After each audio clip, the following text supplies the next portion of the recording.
Let's grind another one out.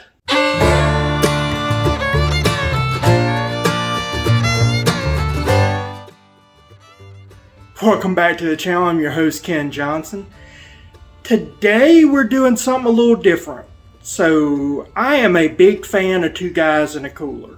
If you love charcuterie, if you love processing meat, making your own sausage, anything of that nature, Eric and the gang over there do a fantastic job, and they're super responsive to any comments, questions, anything of that nature.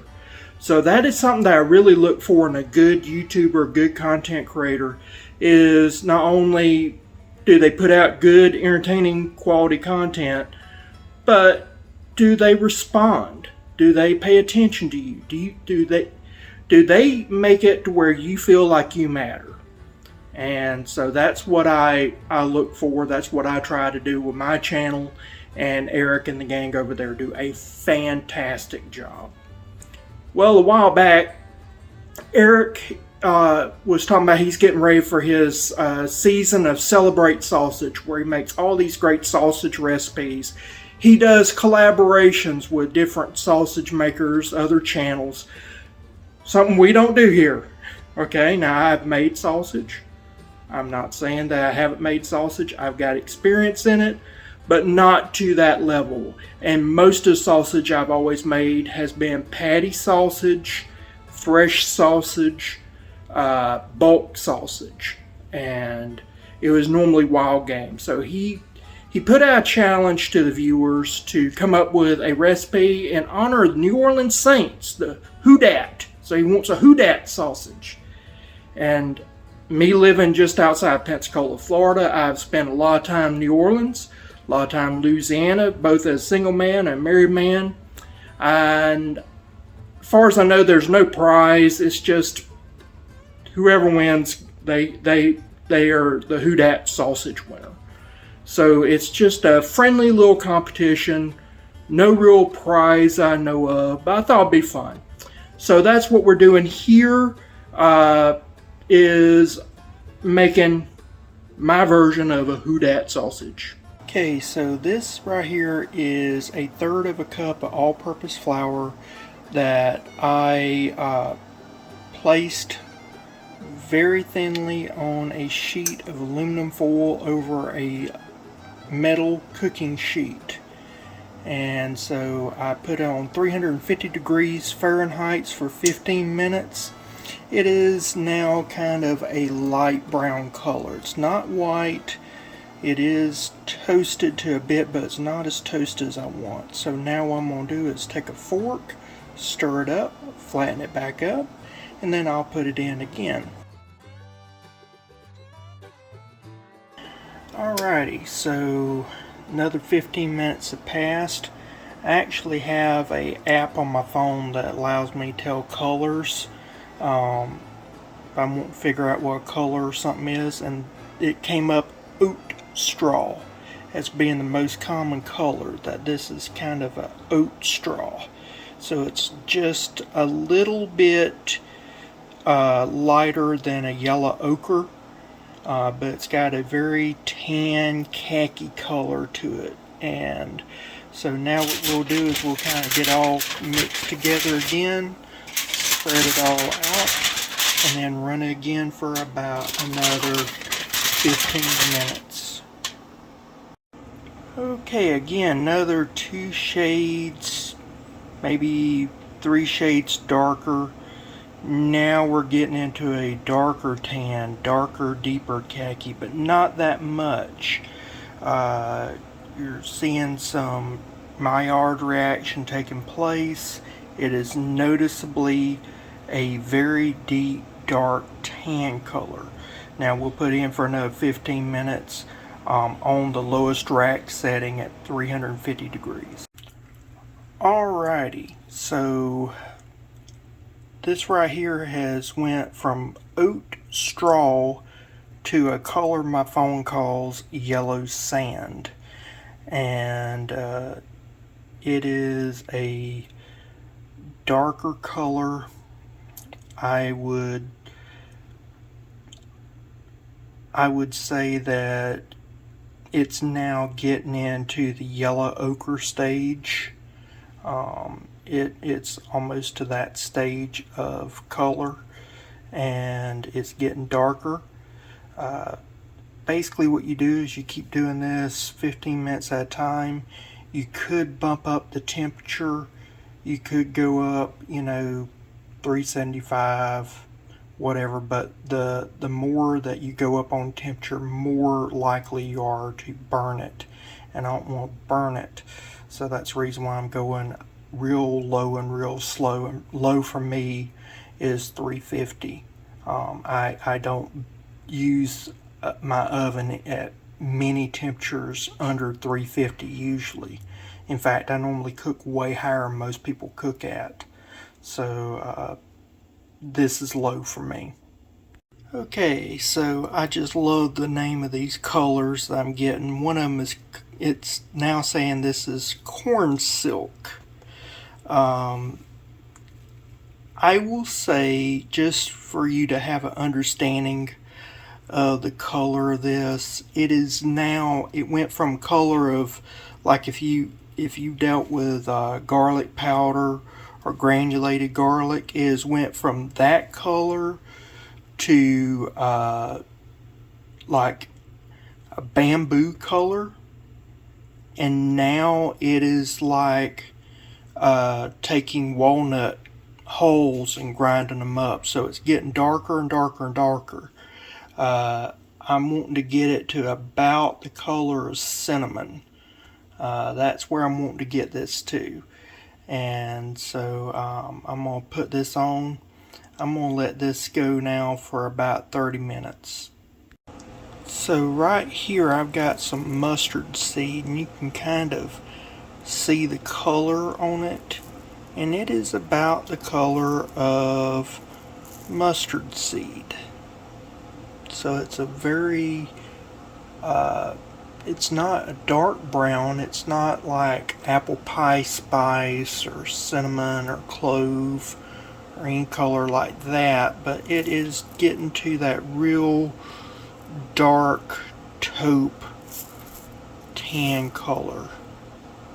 So obviously this is a very gradual process, extremely gradual process, and you're not trying to rush anything. You're just trying to slowly build color. So I'll pick this back up tomorrow morning. I'll put this on. I may let it go as long as an hour because I want to make sure I didn't burn anything. But you can tell how gentle this is, that it's just slowly growing in color, not much. So maybe an hour, maybe 2 hours, something along that line, and maybe it will get dark enough. So that's the hope for tomorrow. Alright, it is the next morning. I have bumped the oven up to 400 degrees because I do not have this kind of time to waste. I did add water. It's very hydrophobic when you do this. My phone app causes baby poop, and I can kind of agree with that. So that is, you can see the difference there and here in color. It's not quite chestnut, but it's not yellow ochre. It is more akin to peanut butter. And just so you have an understanding, I'm trying to get to Nutella. Alright, so that's where we're headed. We're going to keep working this, try and get it darker and darker and darker until we get that kind of dark roasted color. After 30 minutes, 400 degrees Fahrenheit, we are now at chestnut. Just for comparison, this is what it's at now. When you wet it, it gets that dark, not quite coffee, but almost coffee chestnut color. It's got a little bit of red in it still. So we're going to go ahead and do this for another 30 minutes. Alright, this is now the color of apple pie spice or cinnamon. Alright, what we're going to do now is let this go for another 30 minutes in a 400 degree Fahrenheit oven and try to get it some darker color. Alright, so this right here is now cocoa powder. I wanted to show you it mixed up. It is a dark chestnut now. It is getting into a dark chocolate stage when you mix it with water. But we want to go a little darker. We want it darker. So this is like if you was dating a girlfriend and she was cooking and your Cajun mama or your Creole mama, she was eating some, she'd be like, son, she's got potential, but she ain't there yet. So we need to go a little bit darker. Once you get that darkness in there, that gives you a different flavor than this is. The whole time, I'm taking my little mixing toothpick and I'm tasting. I'm trying to get to that taste. It's something that if you do Cajun cooking and you've been in New Orleans, you understand. The darker the roux, the better. Alright, I'm going to call this done. I could take it a little bit darker. It is the color of cloves now. So ground cloves is the color it is. And I'll show you what it looks like when you get it wet. Just for comparison, when you add water to it, it is dark now. It is super dark. It's got just a little bit of a reddish tinge in that brown, but it is dark. Alright, this right here is a respectable roux color here. I'll take it. I could go a little bit darker. I would like for it to be about the color of Nutella, but I ain't got that kind of time. So we're going to do that color. And that is roughly the color of cloves. So in dry form, it's color of dried cloves. This right here is like dark chocolate.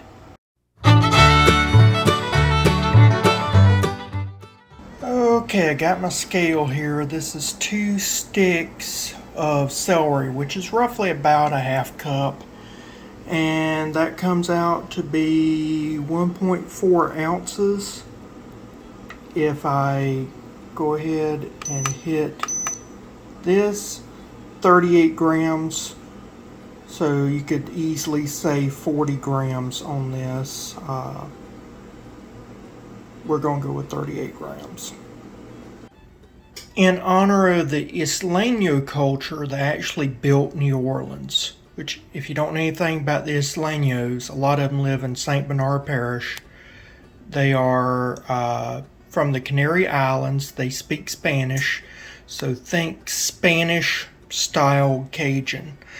But they are the ones that actually built a lot of New Orleans before the French came along. This is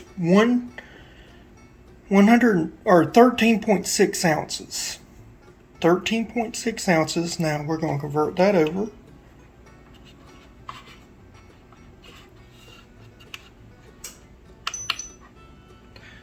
$348 grams. Or sorry, 384 grams. So there we are there. I now have 9.2 ounces or 2 bell peppers cut up. And when I hit the little button here on the side, that is 260 grams total. Alrighty, so I'm filming on my kitchen table right now. It gives me a little bit better room to work. But this right here, I got it into my Ninja food processor. Well, it's a Ninja blender, but I can use it as a food processor. It has multiple blades going along the stem. Everybody that deals with Ninja knows what I'm talking about. So I'm basically going to almost puree it. I'm not going to totally puree it, but it's going to be a fine line between a mince and a puree. Alright, so the onions, the celery, and the bell pepper are now blended together into this kind of mush. The 3 of them put together is commonly referred to as Trinity. So when you hear me talk about the Trinity, that is what I'm talking about. I'm not talking about, the Father, Son, the Holy Spirit as modern Christianity knows it, but rather I am talking about these 3 seasoning vegetables. Alright, I've got a 1/4 cup or 60 milliliters teared out on this scale. Now it's time for us to measure out some granulated garlic. So as you can see here, a 1/4 cup of granulated garlic is roughly 1 ounce. When we put over into metric, it is 28 grams. Like the granulated garlic, toasted sesame seed oil is roughly about 1 ounce for a 1/4 cup. And then when we put this on metric, 28 grams. So 28 grams of that. This now goes into the blender. All this put into a skillet. Gonna turn on high, and then when it gets up to a boil, you're going to boil it for 5 minutes on high. You can see here it is changed colors. It's almost a split pea consistency, and almost or split pea color and a mashed potato like consistency, or smushy peas if you're British consistency. It's a vibrant green, and now we're going to let this cool. I've taken it off the heat, but it's still releasing moisture, so I'm going to let this cool in a bowl in a little bit. We've teared out a bowl. Time to measure the Trinity that we cooked down and let cool. It is in the bowl 1 pound, 1.14 ounces. Doing this in grams, it is 494 grams.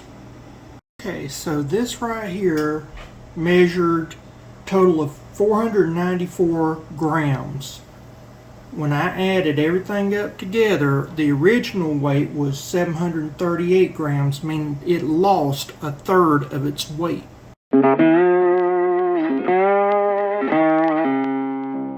So this is Herbs de Provence. It is a French seasoning blend. It's just herbs. It is not anything with salt in it. And this is dried. You can use fresh, but I'm using dried. So the ingredients would change if you was using fresh. I want to zoom in here so you can see the ingredients here. So it uses basil, fennel, marjoram, parsley, rosemary, lavender, tarragon, thyme. The only ingredient that is missing out of this is bay. So you're supposed to put bay in there as well, bay leaf. So what we're going to do is put a tablespoon of this, and I'm going to measure it out in just a second, show you what a tablespoon is. When I put on these scales, tablespoon don't even measure up. So let's see if we can get it in grams. It don't even show up a gram. That is where we're at now, is trying to measure these ingredients, and I can't even get grams on here. And this doesn't go down to milligrams, so I really don't know what to say here.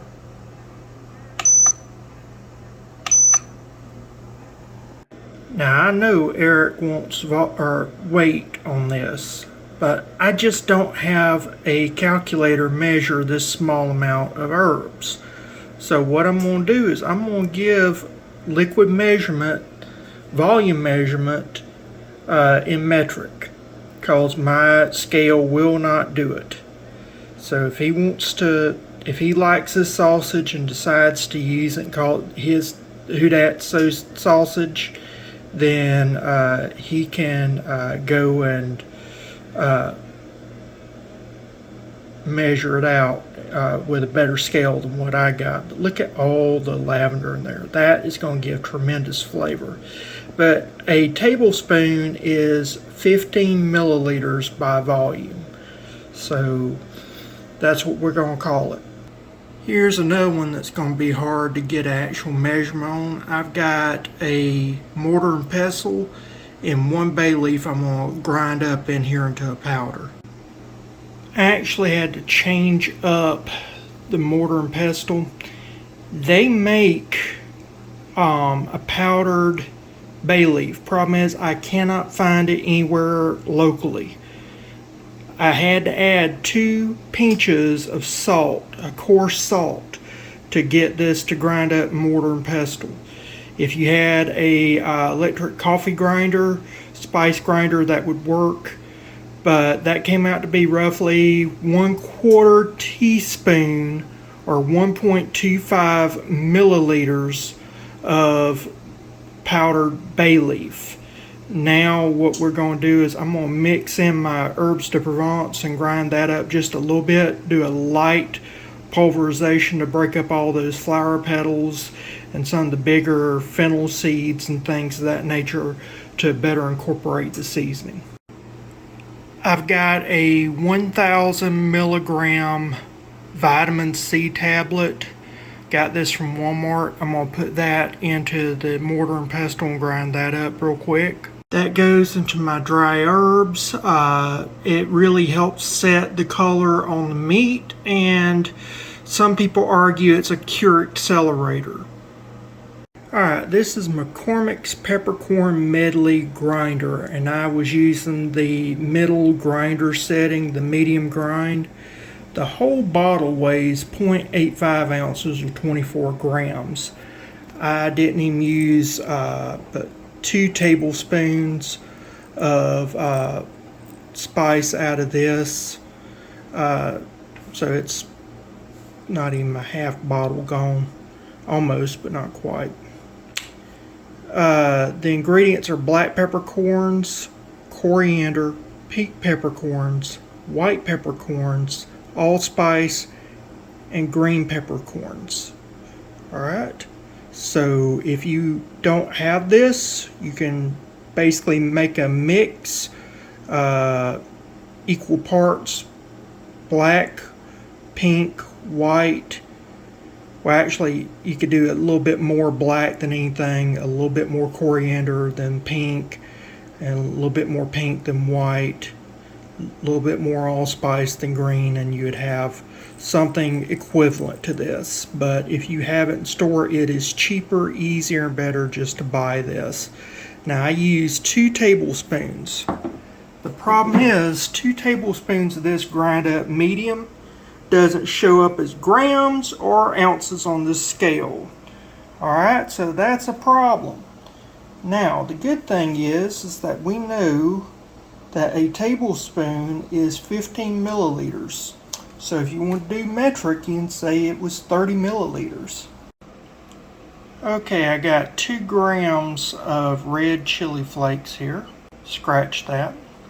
I have 2 tablespoons of red chili flakes, and it's not showing any weight there, so that's how light it is. Got 2 tablespoons of mustard seed, which is 20 grams. If I move this over, 0.7 ounces. So that lets you know that. So 20 grams. So this is 3 level teaspoons of powdered sage, and it's not even registering. So just in case you wanted to know, a teaspoon is 5 milliliters. So that was 15 milliliters right there, or 1 tablespoon.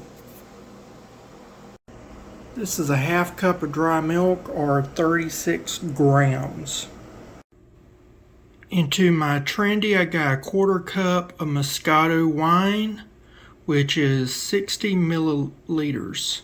You can also use a Riesling, Muscadine, any sweet wine.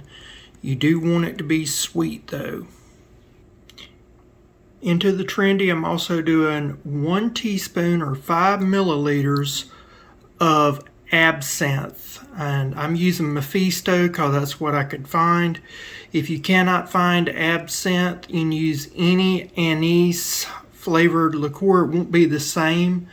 Chartreuse probably would work. Sambuco would probably work.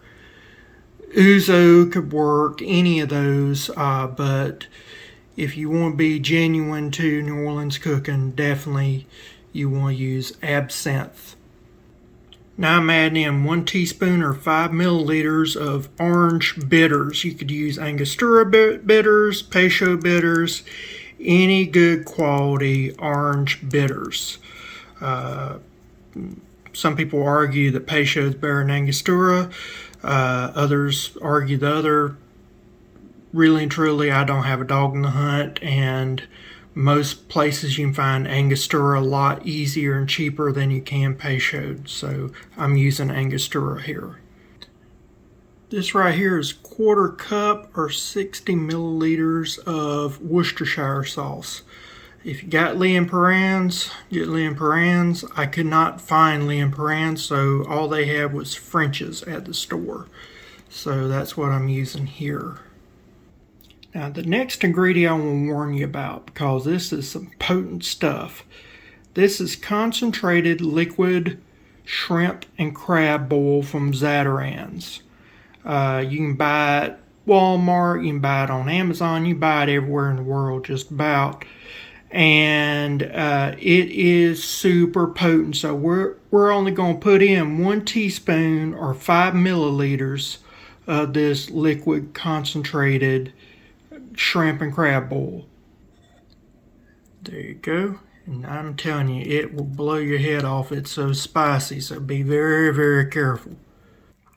This is another powerful one, but it's powerful in a different way. It's Asian fish sauce. So I'm using Squid brand. You can use whatever brand you like. It is very salty. If you never looked into how fish sauce is made, I recommend that you don't. But this is a 1/2 cup or 125 milliliters of this going in. So you notice I don't have any salt in my recipe. That's because this is going to provide a ton of salt flavor, but you're also going to get the umami from the fish and the fish sauce. Now, I'll be honest, when I was developing this recipe, I was thinking about all my times in New Orleans, both as a single man and as a married man, and what I enjoyed, what I loved, and one of my favorite things is the Sazerac. And so that's the reason why I'm mixing the bitters with the absinthe, and then you need some type of whiskey. And when I first started off, rye whiskey, I've always liked rye better than any other type of whiskey, but rye was cheap. And now all the bourbon snobs have went to buying rye and talking about how good it is and drove up my rye prices. So I'm having to go to Maker's Mark, which it's a Kentucky bourbon, and that's good since I'm a Kentucky Colonel. And so what we're going to do is we're going to put that in. It is 50 milliliters. And here we go. A lot of moisture, but we're going to need it. Now all I'm doing is just kind of mixing it all up ahead of time so that when I pour it in, it'll all be homogeneous. I'm just trying to get it all incorporated. So there's little pieces here and there that they're not mixed in yet, and I'm trying to get it all mixed up. But it smells, well, it's not the most pleasant smell right now, but it does have the smells that I'm needing in that back part. We are getting to where I'm wanting it to be. The fish sauce is a very powerful smell. Like I said, I do not recommend you look it up. If you're squeamish, don't look up how it's made, just use it. But that is a historic seasoning going all the way back to the Romans and before then. And it is used a lot. When I talked to some of the Creole and Cajun chefs, a lot of them, there was a huge impact by the Asian community in that area. So most people don't realize that. And so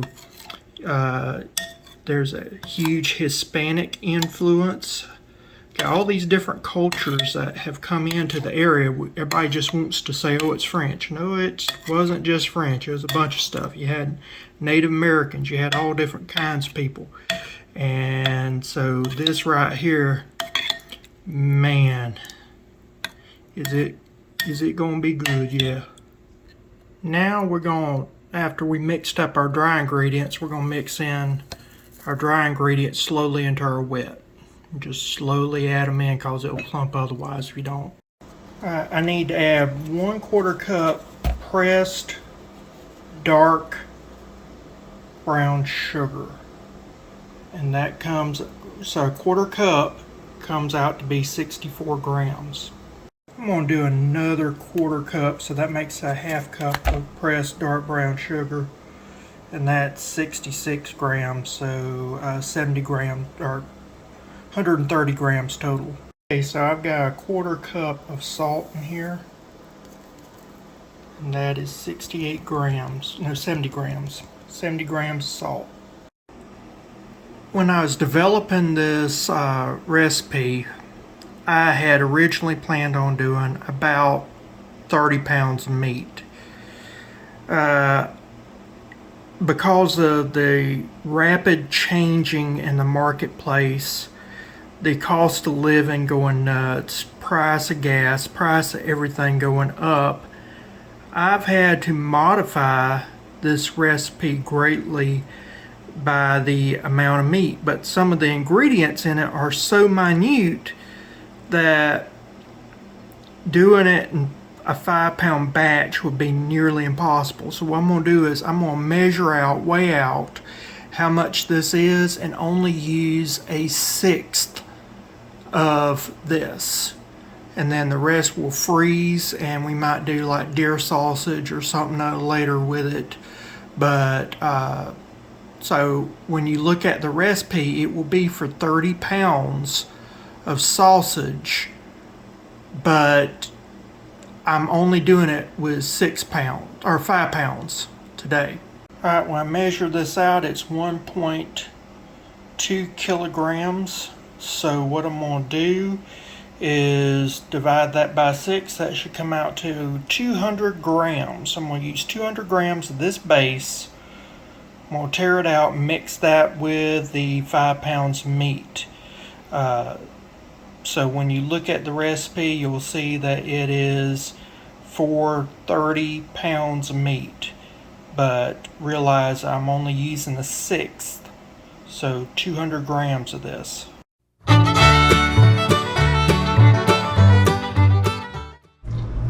I've measured out some pink curing salt for 5 pounds.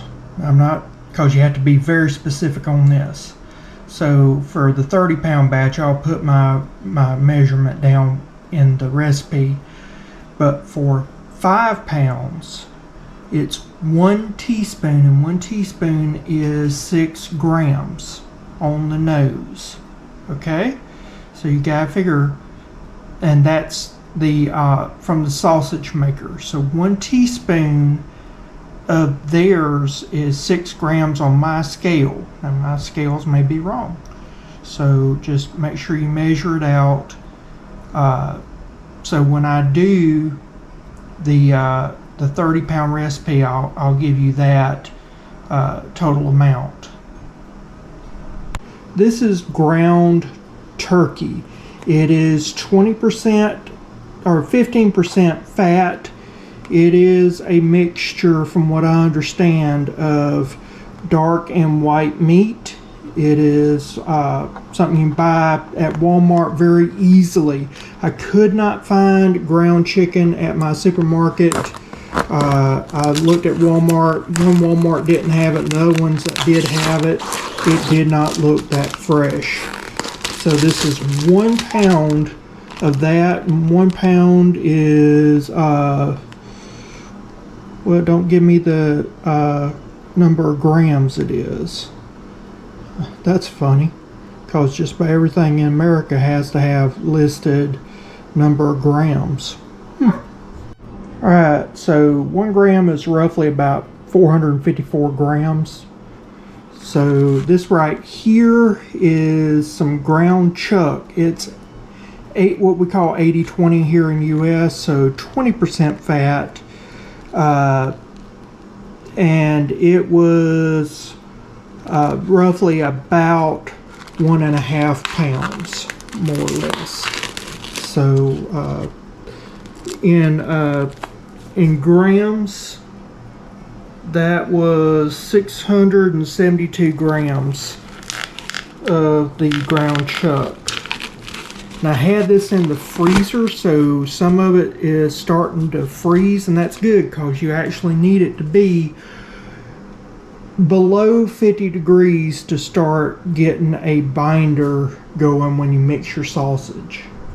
Okay, so I could not find any quality ground pork at Walmart. They had some that was like really lean ground pork, but as far as for this purposes, you need it to be kind of fatty. So this is 1.23 pounds, the other one's 1.26 pounds. Total, that is 1,130 grams. So we're looking at roughly 2.5 pounds of pork, as close as I could get it in the supermarket. They're claiming that this is a 35% fat, but it really looks almost like 40%, but they're saying it's 35%. Said that this is basically their grind that they do for their sausage at this store. So that's what we're going to call it. It's 35 because that's what they said. Anyway, I'm saying it looks like 40, but I could be wrong. I do not have a KitchenAid stand mixer. Wish I had one, especially right now, but I don't. So, and I ran out of gloves. So I'm going to have to mix this with my hands without gloves, which sucks. I'm going to go ahead and add in the pink curing salts. And this is just because we got all sorts of nasty critters that might have been picked up by the meat processing. So I'm just going to start mixing all this together. Like I said, some of this is frozen. I'm just going to try to incorporate this best I can in my hands. This is not going to be a thorough blend, but I'm just getting it ready so I can add in our mixture and then go from there. Okay, now we're going to add in our mixture here. Tried to defrost my hand a little bit. I mixed for about, I'd say, 2 or 3 minutes. Some of this is still frozen. I've still got a lot of mixing left to do. I haven't even added in our binder yet, the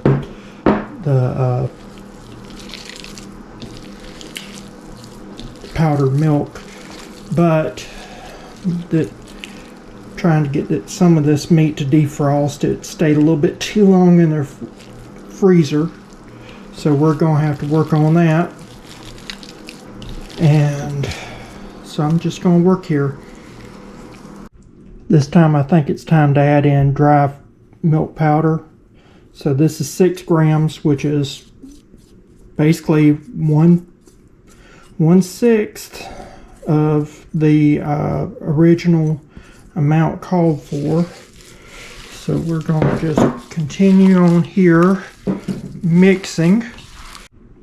Alright, so this right here is my sausage stuffer. Very cheap, very effective. It's just, I went cheap. I could have got a stainless steel tube, but I got the plastic instead. I should have got stainless steel, I know. I wish these had grooves on them so it bite. It's a friction lock, but basically this is a caulking gun. These are some sausage casings that I've washed out. They come packed in salt, and then I put in some baking soda into my water. That is just keep them from getting tangled, more or less. It's ice cold water right now. It came from a company called Oversea Casing Company. It says natural hog casings. They don't tell you what size it is or anything else. It is roughly about a 1-inch diameter. Just in case people want to know if I had a good bind on mine or whatever. So you can look here. That's emulsified sausage. That's what you're looking for. So this is very much like a meatloaf. It is tacky. It's sticking to my fingers, but it's not sticking too bad, which is good. I want to go ahead and get this on to being stuffed. So I'm going to rinse my hands off real quick. I just knew that y'all would want to see that was emulsified. Anybody that understands what emulsified sausage is, you'd want to see that. So anyway, I'm going to wash my hands and we're going to load up sausage stuffer. Okay, so what I did is I just tied a knot after I fished this over. And there's a little air bubble here. So I'm just going to take a toothpick, press through. And if you have a little corn cob prick or sausage pricker, use that. I didn't, so I was going to get one at Dollar Tree and totally forgot. And then you start squeezing with your little handle and just kind of keep firm pressure. Don't want to overstuff, but you don't want to understuff. Keep it firm. You use your fingers kind of as a leverage there.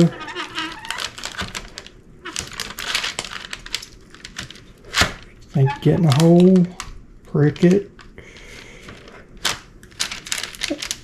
That's a little, maybe that's bratwurst size, maybe I'm overthinking it a little bit.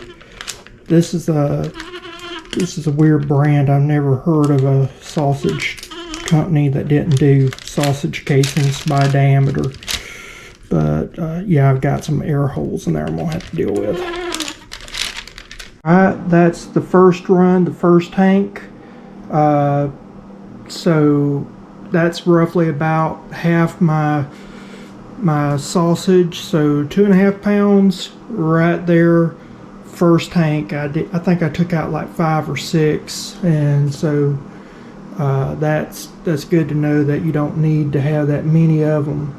That it will do you know, pretty good amount. So took 2 loads, pound each, pound and a quarter each, something like that. There's still probably about a length's worth of sausage in there. I used one of my metal chopsticks to kind of get the air out. That helped out a lot. Now I'm going to get another hank loaded on. I'm going to put this off to the side. And then when we're done, we'll come back and we'll link them. Well, we have one blowout right here. So what I did is I just squeezed out as much as I could. And then we moved on, made a link here. So did what we can do there. You know, I think what I'm going to do now, I've got a little bit in the horn, a little bit there. Probably am not going to be able to make much more sausage. I'm going to try and make a few more links, and then afterwards I'll show you how to link, or a few more runs of sausage, and I'll show you how to link them. Whenever you're making sausage, I guess it's almost mandatory. Every guy say that you guys snip the tip, so we're going to do that. Alright, I'll be right back after I'm getting done doing all that. We're going to have some irregular sausage links, just for the simple fact that we did have some blowouts and everything, but I got basically a piece of celery that I'm using as a ruler. That's about what I think is right. You know, in Louisiana, they like a long, fat sausage link, so that's what we're going to go with. I'm going to put some of this over here to the side here, so I got room to demonstrate. And like I said, we already had a blowout here, so we're going to have some irregular stuff. So first thing I'm going to do, I'm going to take, measure, pinch. And that's the reason why you don't want to get it too tight. And then you just turn it 3 times or so.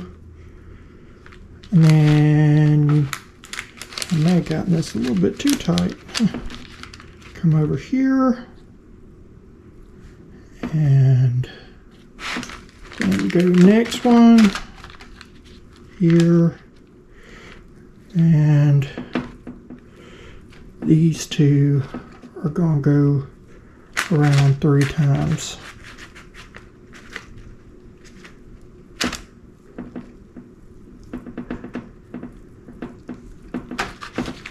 Okay, we'll then come back, measure that one.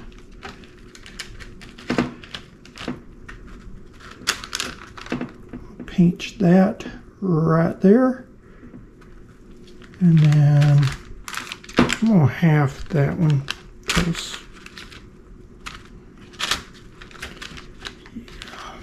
like that. Okay. So that one will go around 3 times there.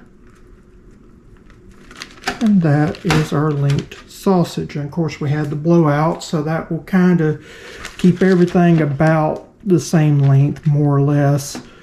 Alright. We got those right there. Got these right here, and they're going into the fridge. These will sit, dry out. They're going to go on a rack, and then after they've chilled and dried out, these cases will stick to the meat better, and they'll get a thing called pellicle. It'll act like Velcro for the smoke. Today's Saturday. I wish I could do Sunday. I might be able to do Sunday, but it'll probably be Monday morning before I get these on the smoker and going. So I'll see you then.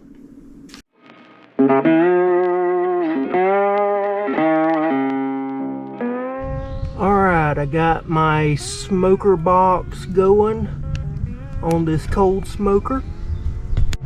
You'll also notice I got a little bit of wood and charcoal here. That's to keep the heat going, using indirect heat, but because there's so much of a difference between the distance in that pipe from the smoker box down below where my finger's pointed to where the intake is here, sometimes you don't get a lot of heat conveyance, and so that's just give a little bit of heat at top, make sure we got plenty of heat going. Now we've got our sausages, and I'll show you that. These are our sausages. You can see them, they are looking good. I'm going to put them on the smoker. I'm going to close the lid to the smoker, and we're going to let these sit for several hours. I'm figuring it's probably going to take at least 5 to 6 hours. We're going to need that time to slowly build up the temperature inside the sausage. I'm shooting for around 160 degrees just because we got the poultry. If it was just pork or whatever, I'd probably do about 150, but we're going to do 160 for internal. Because this one right here is where the blowout happened. You can see it, as it condensed down, that shrunk down in the refrigerator, it pushed some of the meat out of the hole. So that's my sacrificial sausage. That's what I'm going to test all the other sausages to. So I'm just kind of opening up everything right now to make sure that everything is not like touching but getting smoke all the way around, because I want there to be good coverage. I'll go ahead and open that up, do the same thing over here. And once I get everything to where I've got good open coverage for there to get smoke access, I'm going to close this lid. This has 2 little holes here, one there, and then there's another one Got another thing, got to close right here.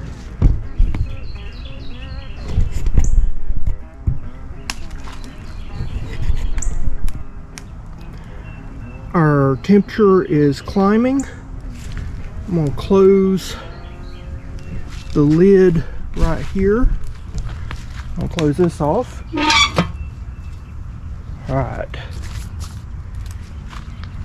Now you can see there's smoke still coming there, but it's got some heat going. It will smolder.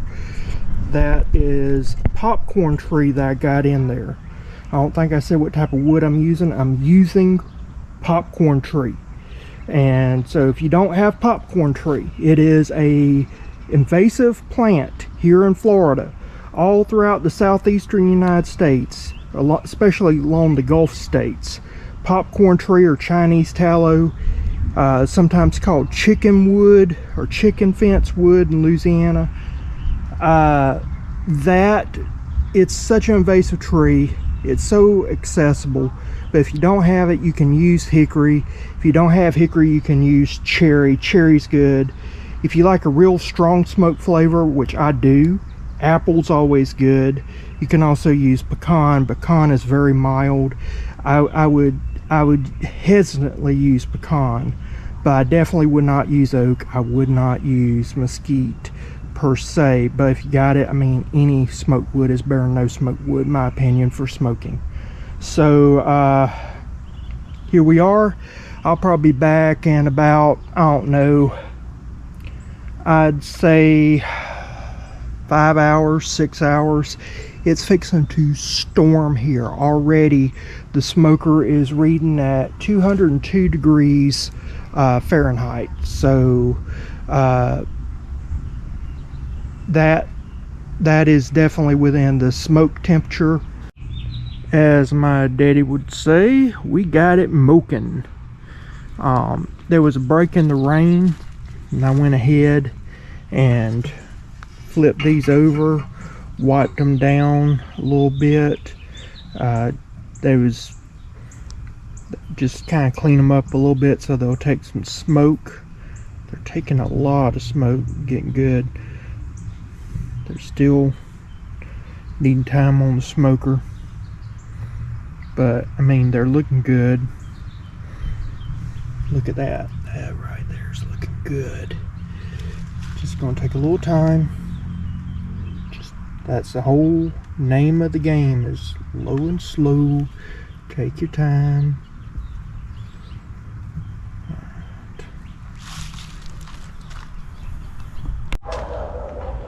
Well, this has probably been the best that I've been able to keep the heat going, so I'm real proud with that.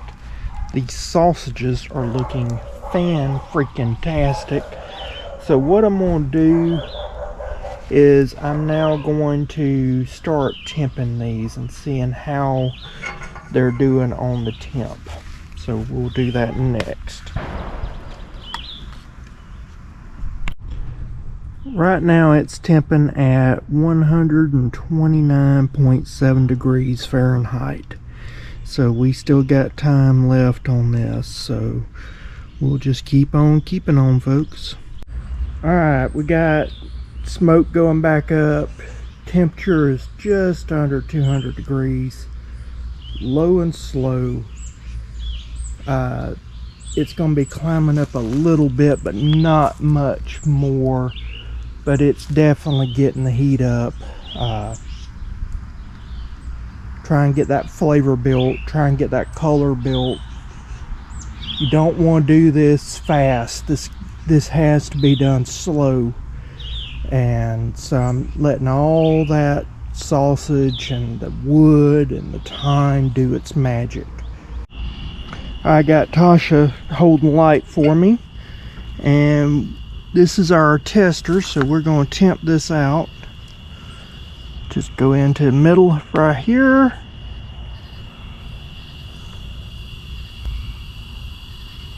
I don't have a fast read thermometer, and I would like one. So if you ever see me doing something you think, you know, Kim would like something like this, I do have a wish list on Amazon, and you can get me one if you wish.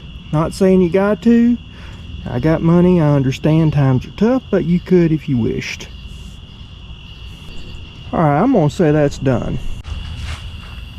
Alright, so what I'm gonna do is I'm gonna put these into an ice bath real quick. And so all I'm doing is taking them off the grill, putting them in here. This will stop the cooking process. It will also allow me to wipe off any soot, anything of that nature, because nobody likes or everybody wants a clean weenie. Okay, I just took some of the coals from the wood where it burnt down. I've chilled the sausages right here. I'm putting them on and letting them just get heated through a little bit. We'll close the lid. Let them cook.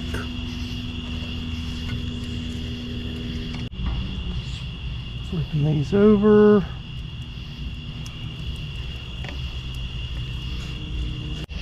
Okay. Whew. Looks like those are ready. Juices are dripping out. This is the blown out sausage, but you can see those juices just dripping. Oh my goodness. Man, that is fine right there. Alright, so this is the Who Dat sausage. Let's go ahead and cut this. Look at that juice. Man, that, and the smell. I wish you had the smell on, but I wanted to show just the bind on it. It's got a fantastic bind. Man, that's got a good bind. Let's try a flavor.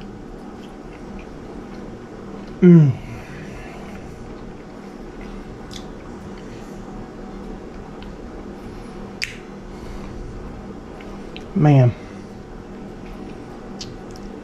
I'm thinking that some mustard and some onions cooked with 3 colors of bell pepper done on a toasted bun, that would be the ticket for this, because you need some good mustard with this. I think do it kind of Italian style in honor of New Orleans Italian heritage. I think that would be the ticket. Well, I hope you enjoyed that video. Yeah, it was really good. So we're about to head over to the in-laws. I'm actually taking the sausage. We're gonna have sausage dogs tonight and eat those up. It was late last night. Wife tried it. Normally she's a pretty good critic, so I always like for her to try stuff before I tell y'all anything, and she had no criticisms. In this case, I think I need to up the sage content. So in the recipe, the final recipe will be for 30 pounds, and I'm going to up the sage recipe. I'm also going to add MSG. If you've never used MSG, it amplifies flavors and it makes flavors last longer. I think that's what I'm missing, that base note. I'm going to amp up also the peppercorn medley. I'm going to amp that up because it needs a base note. And I think all the others are good. I won't mess with any of those. But sage, the peppercorn medley, and MSG. If you don't want to use MSG, you ain't got to. But I do. I find that it makes the food taste better. I will have the correct amount of pink salt for 30 pounds. And then if Eric picks it, he has a way of doing it where it'll convert over easily, and you put any amount that you wish and the recipe will convert over naturally. And he may change the recipe. It's his channel. He can do whatever he wants. Me personally, I'm thinking this would be good for wild game, especially when you add in the extra sage and the MSG. If you had some duck, some coot, some deer, they would all be great. Rabbit, squirrel, any of that would be fantastic. Mix it all up, do a hodgepodge. Well, I hope you found this entertaining. informative. Please let me know what you think, and I'll see you again next time. Bye.